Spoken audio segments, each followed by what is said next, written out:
अस्सलाम वालेकुम नाज़रीन, दुनिया भर से में आपका इस्तकबाल है। मैं हूं डॉक्टर अब्दुल मुगनी सिद्दीकी। आगे बढ़ने से पहले सुर्खियों पर दिल से नगर। ऑस्ट्रेलिया की रियासत न्यू साउथ वेल्स के वज़ीर आज़म ने यहूदी मुखालिफ हमलों में इजाफे पर जताई तशवीश।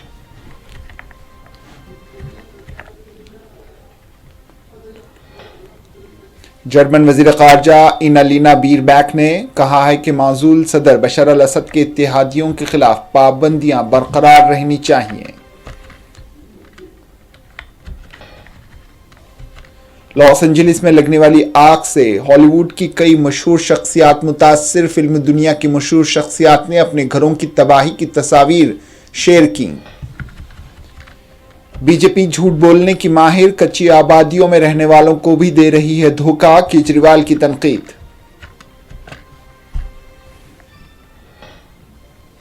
बीजेपी इंतखाबी ज़ाब्तों की खिलाफ वर्जी कर रही है और जाली खबरें फैला रही है। संजय सिंह का बयान, कहा ज़ाब्ते अखलाक नाफिज होने के बावजूद सीएजी रिपोर्ट कैसे मंजर आम पर आ गई। और रुकने पार्लिमान पप्पू यादव ने बिहार बंद की दी कॉल, कई जगहों पर एहतजाज, कई तुलबा हुए गिरफ्तार।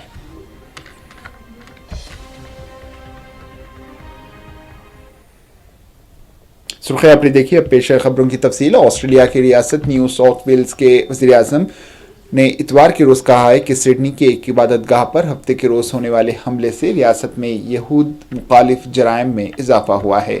इस हमले के बारे में पुलिस ने कहा है कि हमला आतिशजनी की कोशिश था, यानी कि आग लगाने का मामला था। ऑस्ट्रेलिया में यहूद मुखालिफ वाक़यात का एक सिलसिला देखने में आया है, जिनमें सिडनी में इमारत और गाड़ियों पर यहूद मुखालिफ अल्फाज तहरीर करने के साथ साथ मेलबोर्न में एक इबादतगाह पर आतिशगी का हमला भी शामिल है, जिसे पुलिस ने दहशतगर्दी करार दिया है। ताज़ा तरीन वाक़े में पुलिस को हफ्ते के रोज़ अलसुबह न्यू टाउन के अंदरूनी मुजाफाती इलाके में एक इबादतगाह पर यहूद मुखालिफ तहरीर की इत्तला मिली। पुलिस ने बाद में बताया कि इबादतगाह को आग लगाने की भी कोशिश की गई थी।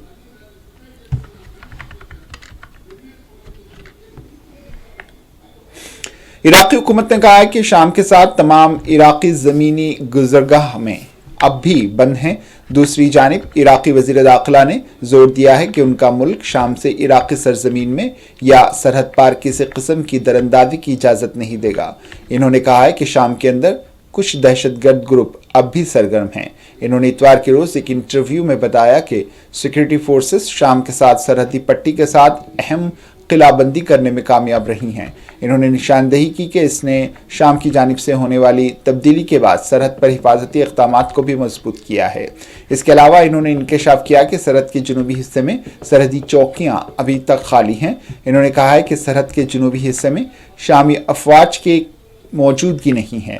इन्होंने इस बात पर जोर दिया कि अलकायम के इलाका अब भी खाली है। इन्होंने मजीद कहा है कि अलकायम क्रॉसिंग से इराकी सरजमीन की तरफ कुछ इंसानी मामलात लाए गए हैं।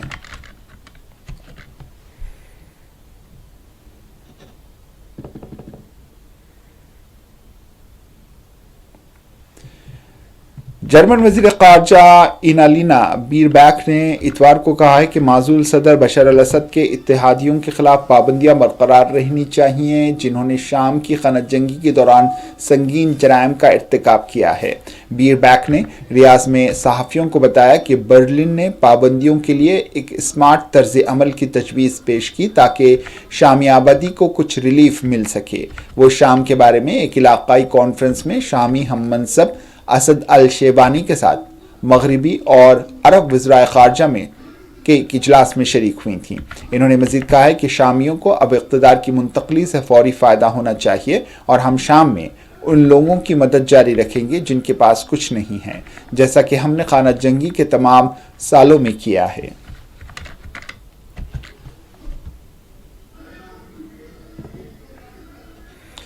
लुबनानी वज़ीर आज़म नजीब मिकाती के एक आला इख्तियाराती हुकूमती अस्करी क़यादत पर मुश्तमिल वफ़द की क़यादत में दमिश्क के दौरे के दौरान शाम में नई इंतज़ामिया के सरबराह अहमद अल शराह के साथ मुलाकात में शिरकत की। दोनों फ़रीक़ैन ने दोनों मुल्कों के मफ़ाद की कई फ़ाइलों पर इत्तफ़ाक़ किया है और उनके दरमियान ताल्लुक़ात के लिए एक नया फ्रेमवर्क में दिलचस्पी का इजहार भी किया है। दोनों फ़रीक़ों की दिलचस्पी के कई उमूर पर बातचीत के लिए मुश्तरका कमेटियां बनाने पर इत्तफाक किया गया, जिनमें खास तौर पर लुबनान में मौजूद शामी मुहाजिरीन का मामला भी शामिल है, जिनकी तादाद तकरीबन 1.5 मिलियन है। मालूमात के मुताबिक लुबनानी सिक्योरिटी हुक्काम कायम मुकाम director general security major general Ilyas, military intelligence के director brigadier general Tony Kahpa और सिक्योरिटी सर्विस के deputy director brigadier general Hasan Shakir Shami intelligence service के सरबराह अनस अत्ताब के साथ मुलाकात की, जिसमें बाहमी दिलचस्पी के उमूर का जायजा लिया गया। लॉस एंजलिस में गुज़िश्ता मंगल को लगने वाली आग से हॉलीवुड की कई मशहूर शख्सियात मुतासिर हुई हैं और अब भी ये आग लगने का सिलसिला जारी है, जिनमें ख़ास तौर पर फ़लस्तीनी नज़ाद अमेरिकी मॉडल बेला हदीद ने अपने जले हुए बचपन के घर की तस्वीरें शेयर की। 28 साला अमेरिकी खातून ने अपने इंस्टाग्राम अकाउंट पर स्टोरी फीचर्स के ज़रिए मेलबो में अपने बचपन के घर की खौफनाक तस्वीर पोस्ट की, जिसे लॉस एंजलिस में फैलने वाली जंगल की आग ने तबाह कर दिया था। आतिशज़दगी की वजह से मकान की सिर्फ राख रह गई थी। तस्वीर में घर की मुकम्मल तबाही दिखाई गई, जो हदीद ख़ानदान का घर था। इसमें बेला, उनकी बहन और उनकी वालिदा रहती थी। बेला ने अपने बचपन के बेडरूम की तस्वीर भी पोस्ट करने के साथ उदास इमोजी भी पोस्ट की। इस तस्वीर के साथ बेला ने दिन के वक्त घर की एक और तस्वीर शेयर की, जिसमें दिखाया गया कि ये कैसा था और ये कैसे नाकाबिल रिहाइश घर में तब्दील हो गया।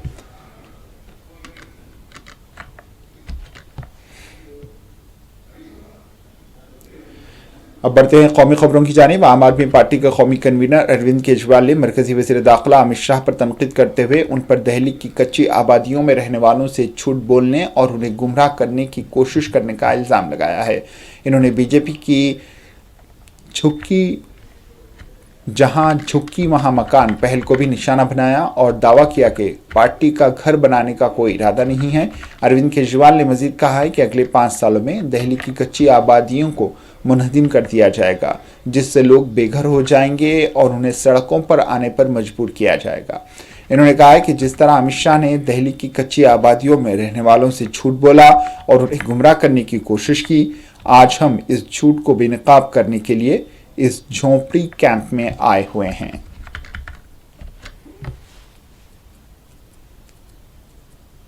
कि किस तरह से इनके नेता झुग्गियों में जा जाके सो रहे हैं। 5 साल नहीं सोए, 10 साल नहीं सोए, पिछले महीने भर से इनके नेता झुग्गियों में जा जाके सो रहे हैं।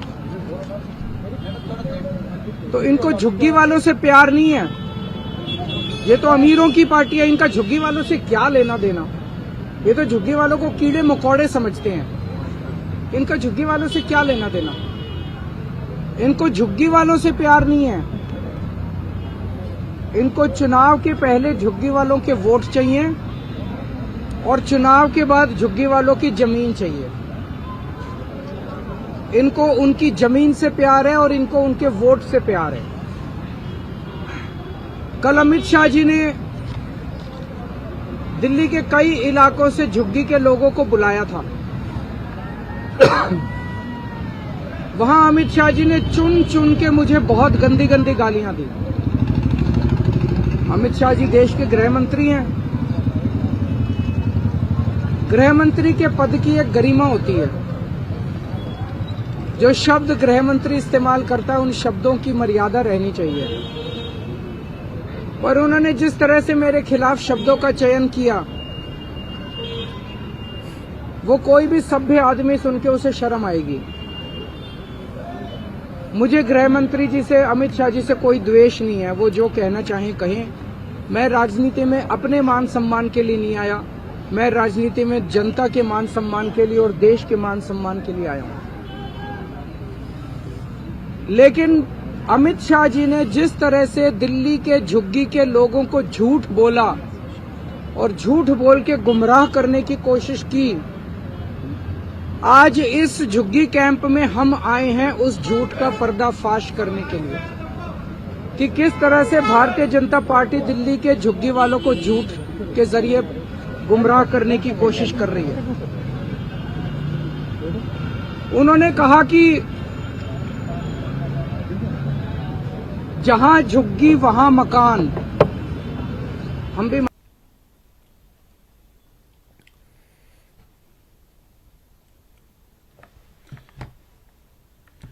दूसरी जानिब आम आदमी पार्टी के रुकने पार्लियामान संजय सिंह ने एएनआई से बात की और सीएजी रिपोर्ट के बारे में बात की और इसकी सदाकत और इसके जरिए पर सवाल उठाए। इन्होंने बीजेपी पर भी तनकीद की और कहा कि बीजेपी इंतखाबी ज़ाब्तों की खिलाफ वर्जी कर रही है और जाली खबरें फैला रही हैं। सीएजी की ये रिपोर्ट कहाँ से आई? फिलहाल दिल्ली में इंतखाबी ज़ाब्ते अखलाक नाफिज है।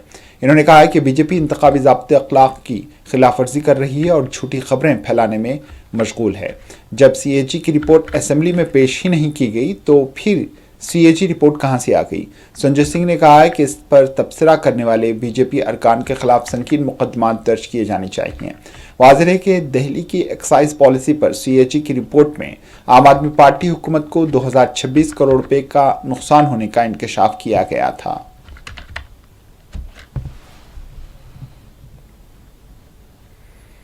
तो अडानी के पैसे से चुनाव लड़ती है, उसको पैसे क्या दिक्कत है? हम आम कार्यकर्ता, आम आदमी के चंदे से चुनाव लड़ते हैं, तो हमको लोगों से अपील करनी होती है, लोगों से चंदा मांगना होता है, तब हम चुनाव लड़ पाते हैं। भाजपाइयों को क्या दिक्कत है? बड़े बड़े धन्ना सेठ सब उनके पास है। 15 लाख करोड़ रुपए तो अपने पूंजीपतियों का, दोस्तों का माफ किया है मोदी जी ने। जीरो लगाते लगाते थक जाएंगे आप, इतना पैसा माफ किया है। अडानी को कोयला दिया, अडानी को गैस दिया, अडानी को बिजली दिया, अडानी को पानी दिया, अडानी को पोर्ट दिया, अडानी को एयरपोर्ट दिया, आकाश से लेके पाताल तक तो सब अडानी को दे दिया। तो दिल्ली का पूरा चुनाव तो अकेले अडानी लड़ा देगा भाजपाइयों को, तो उनको पैसे की क्या जरूरत है? हमको लोगों से चंदा मांगना पड़ता है चुनाव लड़ने के लिए, तो आतिशी जी ने उसी के लिए अपील की है। एक्साइज पॉलिसी पे सीएजी की रिपोर्ट पे क्या कहेंगे सर? वो जो आरोप कहां से आई है सीएजी की report? Model code of conduct लगा हुआ है इस वक्त दिल्ली में। चुनाव की आचार संहिता और फर्जी न्यूज फैलाने का काम भारतीय जनता पार्टी कर रही है। जब सीएजी की रिपोर्ट टेबल ही नहीं हुई विधानसभा के अंदर, तो कहां से तुम्हारे पास सीएजी रिपोर्ट आ गई? और टीवी चैनल्स कैसे किस सीएजी रिपोर्ट को चला रहे हैं? एक फर्जीवाड़ा जो भारतीय जनता पार्टी ने अपने दफ्तर में तैयार कर लिया। तो इसलिए मुझे लगता है कि ये बहुत गंभीर मामला है और जो जो नेता इस पे बोल रहे हैं बीजेपी के, उनके खिलाफ गंभीर धाराओं में मुकदमा लिखा जाना चाहिए। कल गृह मंत्री दिल्ली में 5 फरवरी को होने वाले इंतखाबात से पहले कांग्रेस लीडर सचिन पायलट ने शहर के नौजवानों के लिए एक अहम वायदा किया। इन्होंने ऐलान किया कि अगर पार्टी मुंतखब होती है तो तालीमी याफ्ता बेरोजगार नौजवानों को 1 साल तक 8,500 रुपये माहाना फ्राहम किए जाएंगे। इन्होंने कहा है कि कांग्रेस लीडर सचिन पायलट कहते हैं कि दिल्ली की अवाम 5 फरवरी को नई हुकूमत का इंतखाब करने जा रही है। उन्होंने निर्णय लिया है कि अगर जनता कांग्रेस को अपना आशीर्वाद देती है तो हमारी प्राथमिकताएं बहुत सारी हैं, लेकिन नौजवानों के प्रति विशेष रूप से राहुल गांधी जी, खड़गे जी, हम सब ने निर्णय लिया कि हम सबको दिल्ली में रहने वाले जो हमारे साथी हैं, जो नौजवान हैं, जो शिक्षित हैं और जो रोजगार के अभाव में दर दर भटक रहे हैं, उनको साधने के लिए, उनको प्रोत्साहन देने के लिए, उनको संबल देने के लिए सरकार का कुछ दायित्व होता है। और मैं हमेशा कहता हूं, सरकार का जो पैसा खर्च होता है, एक एक रुपया जो सरकार खर्च करती है किसी के जेब से नहीं जाता, जनता का पैसा होता है। तो उसको खर्च करने के लिए बहुत सोच समझ के हमको अपना नीति निर्माण करना चाहिए। इसलिए हमको लगा कि प्राथमिकता नौजवानों को, क्योंकि नौजवान अगर फ्रस्ट्रेट होगा, अगर वो हतोत्साहित हो जाएगा, तो ये दिल्ली के लिए अच्छी बात नहीं है, देश के लिए अच्छी बात नहीं है। तो हमने निर्णय लिया है, हमारी पार्टी ने निर्णय लिया है और मुझे बड़ी खुशी है। कांग्रेस लीडर उदित राज ने आम आदमी पार्टी और बीजेपी को निशाना बनाया। उदित राज ने कहा है कि जब से दिल्ली में आम आदमी पार्टी इख्तियार में आई है, शहर के अंदर कोई तरक्की नहीं हुई। इन्होंने एक दलदल पैदा कर दिया है और इन्होंने कोई काम अंजाम नहीं दिया। बीजेपी ने भी कोई काम नहीं किया। इन्होंने कहा है कि आम आदमी पार्टी की जीत का कोई सवाल ही पैदा नहीं होता।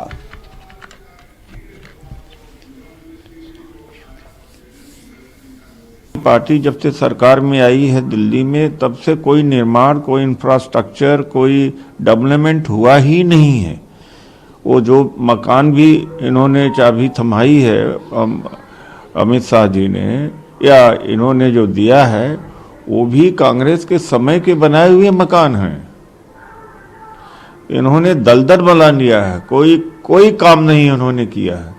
बीजेपी रही तो भी कोई काम नहीं किया, ना आम आदमी पार्टी का तो कोई सवाल ही नहीं पैदा होता। बीजेपी ये गिना तो रही है कि देश भर में प्रधानमंत्री ने 3.5 करोड़ गरीबों, लेकिन दिल्ली में कहाँ है? आप देखिए, नरेला में हो या तो मुंडका में, ये सब फ्लैट डीडी के बनाए गए हैं उस समय जब कांग्रेस की सरकार थी। उसके बाद में मुझे तो नहीं लगता कि कहीं पर बनाए गए हैं। ये जो पुअर कैटेगरी के लोगों के लिए उन्हीं मकानों का चाबी थमा रहे हैं। वो मकान कहाँ बनाए हैं? 3 करोड़ और जगह बनाए होंगे, लेकिन दिल्ली में कहाँ बनाए हैं? और आम आदमी पार्टी तो खैर कुछ कर ही नहीं सकती, केवल वो तो झूठ बोलने वाले लोग हैं। और वही बिजली पानी, वो पानी भी गंदा देते हैं।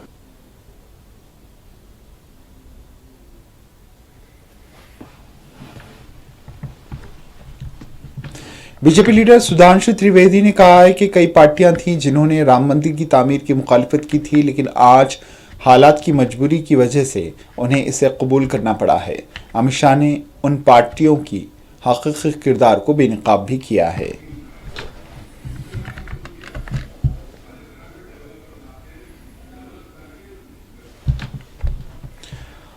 कन्नौज रेलवे स्टेशन पर जारी तज़ाइन व आरइश के काम के दौरान एक तामीराती हादसा पेश आया था, जिसके नतीजे में 24 मजदूर जख्मी हो गए थे।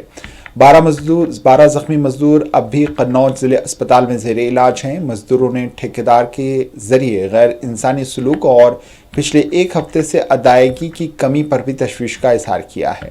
रेलवे ने जख्मी मजदूरों को 50,000 रुपये की माली इमदाद फराहम की है। वहाँ ढलाई हो रही थी तो 2 मशीनें चल रही थी, 3 फ्लोरी चल रही थी। 2 मशीनों में माल चढ़ रहा था और चढ़ा दोनों माल लो। एक जो है प्लाई बीच में जो है पुरानी लगी थी, तो प्लाई वो टूटी और एक बल्ली हट गई। उसके बाद पूरा जो है गिरा, जो जहाँ भाग पाया वहीं वो जो कूद गया, बाद बाकी जो एकदम पूरा गिर गया, वहीं सब सारे दब गए। आप ढलाई कर रहे थे, आपको काफी ऊंचाई पे थे। हाँ, पुरानी छत पे हम छलांग लगा दिया था। हाँ, उसकी लगभग 3 मंजिल की ऊंचाई है। नई बिल्डिंग की जो बन रही है और जो पुरानी है बिल्डिंग, उस पे हम छलांग लगा दिए थे, क्योंकि हमको इधर बचने का कोई चांस नहीं दिखा। हमको उधर अगर गिरेंगे तो कूदेंगे तो हाथ पैर ही टूटेंगे, और इसलिए हम उधर ही छलांग लगा दिया। चोट आई होगी? हाँ, कमर में और जांग में जो है झटका लगा। हाँ। कांग्रेस लीडर संदीप दीक्षित ने बीजेपी पर सवाल उठाते हुए कहा है कि आपने जहां कच्ची आबादी वहां मकान की बात की, आपने कच्ची आबादियों के लिए कितने घर बनाए हैं? कुछ दिन पहले वज़ीर आज़म ने कच्ची आबादियों के लिए बनाए गए मकानात के बारे में बात की थी, जो कि कांग्रेस ने 2011-12 में इस स्कीम की शुरुआत की थी। इसका संग बुनियाद कपिल सिब्बल, अजय माकन और मैंने रखा था। क्या इसमें बीजेपी का हिस्सा है? लेकिन हमारा सवाल तो बीजेपी पे भी पड़ता है। आपने जहां झुग्गी वहीं मकान की स्कीम की बात की, कितने मकान आपने बना लिए झुग्गी वालों के लिए?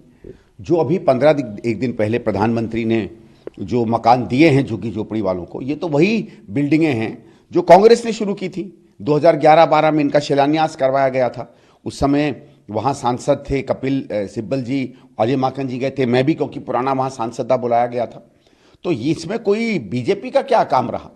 और वो भी हमारी स्कीम इनको 2017-18 में पूरी कर लेनी चाहिए थी। इनको न जाने क्यों 10 साल लग गए। अपनी तरफ से कितनी इन्होंने स्कीमें बनाई हैं जहां झुग्गी वही मकान में लोगों को सेटल करने के लिए। बहुत सी झुग्गियां हैं जो डीडीए की ज़मीन पर हैं, बहुत सी झुग्गियां हैं जो एमसीडी की ज़मीन पर हैं, और एमसीडी अभी तक तो 1-1.5 साल पहले तक तो बीजेपी के पास थी। तो आप लोगों ने इन जगहों पे क्या काम कर लिया कोई भी अच्छी जिंदगी देने के लिए? जिस तरीके से आम आदमी पार्टी ने कुछ नहीं किया हमारी झुग्गी के वासियों के लिए, उसी तरह बीजेपी भी बिल्कुल फेल रही है। दुनिया 20 जनवरी 2025 को अमेरिका के नौमुंतखब सदर डोनाल्ड ट्रंप की दूसरी बार हलफबरदारी देखने के लिए तैयार है। ये रस्मी तकरीब 20 जनवरी को होगी, जिससे तकरीबन 2 हफ्ते कबल अमेरिकी कांग्रेस की जानिब से ट्रंप की इलेक्टोरल कॉलेज जीत की तस्दीक की गई थी। काबिल जिक्र है कि वज़ीर ख़ारजा डॉक्टर एस जयशंकर ने नौमुंतखब अमेरिकी सदर डोनाल्ड ट्रंप की हलफबरदारी तकरीब में हुकूमत हिंद की नुमाइंदगी करेंगे। दौरे के दौरान एस जयशंकर ने आने वाले नुमाइंदों से भी वो मुलाकात करेंगे।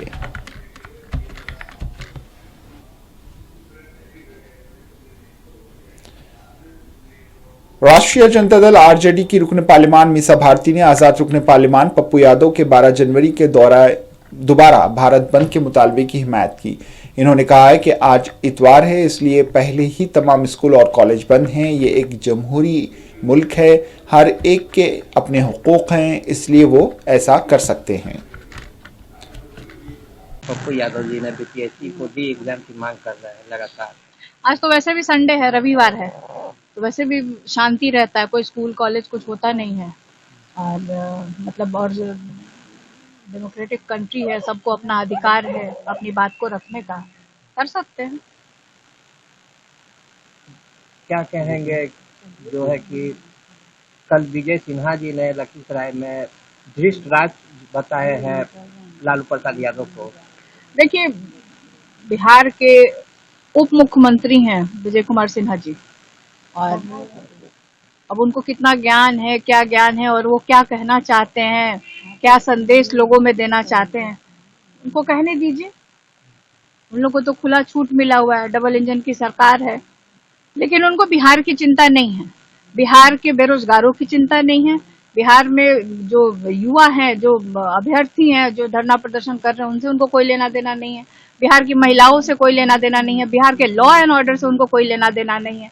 और ये सब भाषा बोल करके किसी वरिष्ठ नेता के प्रति क्या मिलने वाला है? क्या बिहार को ये सब बोलने से उद्योग लग जाएगा बिहार में? यहाँ पे नौकरियां मिलने लगेंगी? तो अगर उनके बोलने से ये सब सुविधा अगर मिलने लगे बिहार की जनता को, फैक्ट्री लगने लगे, युवाओं को रोजगार मिलने लगे, तो विजय सिन्हा जी जो मन करे वो बोले, हमारे नेता को, हमारे परिवार को खुली छूट है उनको। देखा जा रहा है लगातार जो है कि ईडी का जो है छापेमारी की जा रही है, आलोक मेहता जी के घर पे छापेमारी की गई। देखिए, जहाँ तक ईडी का मामला है, आप लोग जब से भारतीय जनता पार्टी सरकार में आई है, सिर्फ ये जो कार्रवाई होती है वो विपक्ष के नेताओं को के प्रति हो रही है।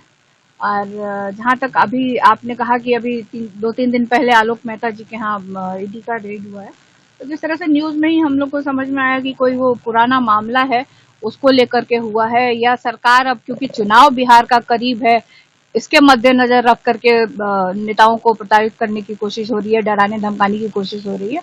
तो खैर, मुझे लगता है कि हम लोग कभी इससे डरे नहीं हैं, हमारे दल के नेता या विपक्ष के नेता कभी इससे डरे नहीं हैं, और दूध का दूध और पानी का पानी हो जाता है। और आपने देखा केजरीवाल जी को भी जेल में बंद किया गया, किस तरह से वो फिर कोर्ट के माध्यम से वो बाहर आए और ये कहा गया कि झूठा आरोप इनके ऊपर लगाया जा रहा है। तो ये सब चीजें हैं, चलती रहती है, कोर्ट में मामला है, बहुत कुछ बोलना अभी क्योंकि अब वो आलोक मेहता जी अपनी बात को रखेंगे। पूर्णिया से आजाद रुकन पार्लिमान पप्पू यादव ने बीपीएससी के दोबारा इम्तिहान के लिए एहतजाज करने वाले तुलबा पर लाठीचार्ज के खिलाफ एहतजाज में बिहार बंद की कॉल दी। उनके ऐलान के बाद बिहार के मुख्तलिफ अजला में तुलबा सड़कों पर निकल आए। बिहार बंद का सबसे ज्यादा असर दारुल हुकूमत पटना में देखा जा रहा है। यहां पप्पू यादव खुद सड़क पर निकल आए हैं और लोगों से बिहार बंद की हिमायत करने की अपील कर रहे हैं। इस दौरान इन्होंने अपने जिस्म पर रामनामी की चादर भी डाली है। पटना के कई चौराहों पर तुलबा ने टायर जलाकर ट्रैफिक को रोक दिया।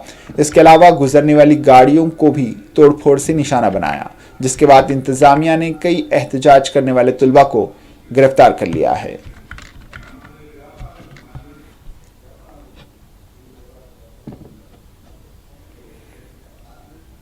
आसाम के दीमा हसाओ जिले के 3 किलो अमर इलाके में कोयले की कान में फंसे मजदूरों को बचाने के लिए इमदादी कार्रवाइयां जारी हैं और हिंदुस्तानी फौज, एनडीआरएफ की मुश्तरका रेस्क्यू टीम ने अब तक 4 लाशें बरामद कर ली हैं। इंस्पेक्टर NDRF रोशन कुमार नाथ का कहना है कि मुश्तरका रेस्क्यू ऑपरेशन शुरू होने के बाद से अब तक 4 लाशें निकाली जा चुकी हैं।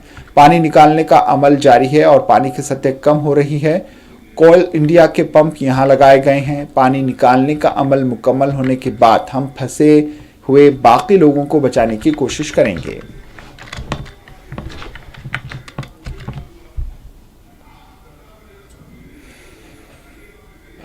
सत्तर साल की तवील इंतजार के बाद आखिरकार दरियाए ओछ पर वाक़े जो था नापल मुकम्मल हो गया है, जिससे तकरीबन 30,000 देहातियों को अहम राब्ता फराहम किया जा रहा है।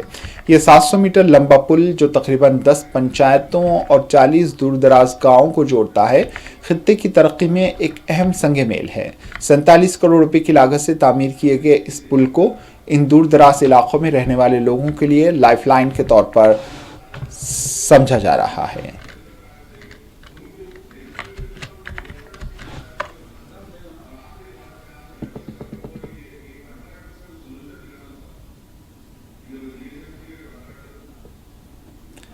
कुपवाड़ा के देवर लौलाब के खूबसूरत गांव केरीवान में इस हफ्ते के आखिर में लौलाब विंटर फेस्टिवल के कामयाब इख्तिताम पर आवाम का हुजूम देखा गया।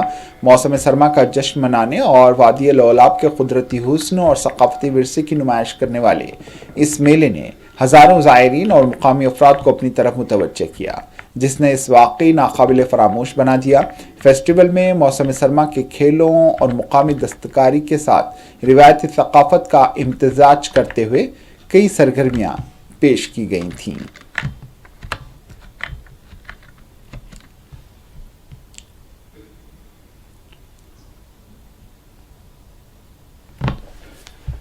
आखिर में सुर्खियों पर एक और नजर। दिल से न कर।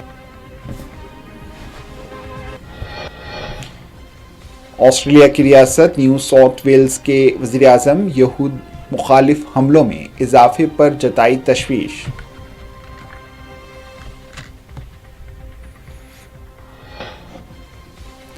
जर्मन वज़ीर ख़ारजा एनालीना बीरबैक ने कहा है कि माज़ूल सदर बशर अल-असद के इत्तेहादियों के खिलाफ पाबंदियां बरकरार रहनी चाहिए।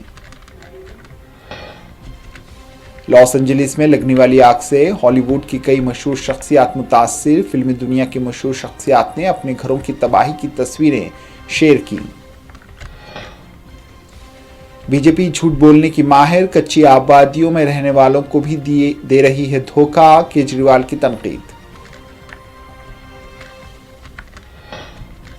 बीजेपी इंतखाबी ज़ाब्तों की खिलाफ वर्जी कर रही है और जाली खबरें फैला रही है। संजय सिंह का बयान, कहा ज़ाब्ते अखलाक नाफिज होने के बावजूद CAG रिपोर्ट कैसे मंजर आम पर आ गई।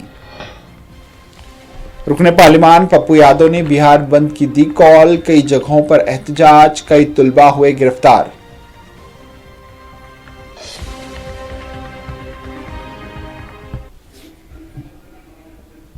इसी के साथ दुनिया भर से इख्तिताम को पहुंची। दीजिए इजाजत, अल्लाह हाफिज।